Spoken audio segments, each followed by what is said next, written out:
ಟೌನರ್ ವಾಹಿನಿ. ನಮಸ್ಕಾರ ಪ್ರಿಯ ಸ್ನೇಹಿತರೆ, ನಾನು ನಿಮ್ಮ ಆರ್ಜೆ ದಿವ್ಯಾ. ಇದು ಟೌನರ್ ವಾಹಿನಿ. ಚಾಲಕರಿಗೆ ಟೌನರ್ ಅಂದ್ರೆ ಸ್ವತಂತ್ರ ಯಶಸ್ಸಿನ ದಾರಿ, ಪ್ರಯಾಣಿಕರಿಗೆ ಓಯೇಟ್ ಅಂದ್ರೆ ನಂಬಿಕೆ, ಸ್ಪಷ್ಟತೆ ಮತ್ತು ಅನುಕೂಲತೆ. ಮೊದಲನೆಯದಾಗಿ ಸ್ನೇಹಿತ ರಮೇಶ್ ಅವರು ಹೇಳುತ್ತಿದ್ದಾರೆ, ಟೌನರ್ ಡ್ರೈವರ್ಗಾಗಿ ಕಾರ್ ಬುಕ್ ಮಾಡಿದ್ವಿ.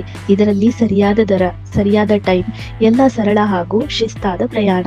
ಧನ್ಯವಾದಗಳು ರಮೇಶ್ ಅವರೇ. ಹಾಗೆಯೇ HSR ಲೇಔಟ್ ಕಾರ್ಪೊರೇಟ್ ಕ್ಲೈಂಟ್ ಇವರು ಹೇಳುತ್ತಿದ್ದಾರೆ, ಈಗ ನಾವು ಟೌನರ್ ಇರುವ ಡ್ರೈವರ್ ಮಾತ್ರವೇ ಆಯ್ಕೆ ಮಾಡ್ತೀವಿ. ಪಕ್ಕಾ bill, proof, on time service.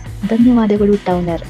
ಪ್ರತಿದಿನ 3 ಪ್ರೇರಣಾದಾಯಕ ಪ್ರಯಾಣ ಕಥೆಗಳು ಮತ್ತು ಚಾಲಕರ ನಿಖರ ಅನುಭವಗಳನ್ನು ನಿಮ್ಮೊಂದಿಗೆ ಹಂಚಿಕೊಳ್ಳುತ್ತೇವೆ. ನಮ್ಮ ಉದ್ದೇಶ ಒಂದೇ, ಚಾಲಕರ ಯಶಸ್ಸು. ಚಾಲಕರೇ ಸ್ವಂತ ಉದ್ಯಮ ಪರಿಸರವನ್ನು ನಿರ್ಮಿಸುತ್ತಾ ಇದ್ದಾರೆ. ಡಿಜಿಟಲ್ ಮೀಟರ್ ಹಾಕೋ ಕಾಲ ಬಂದಿದೆ. ಇದು ನಿಮ್ಮ ಗುರಿಯನ್ನು ತಲುಪುವ ಕಾಲ. ಇದು ನಿಮ್ಮ ಟೌನರ್ ವಾಹಿನಿ, ನಿಮ್ಮ ಕನಸುಗಳ ವೇದಿಕೆ.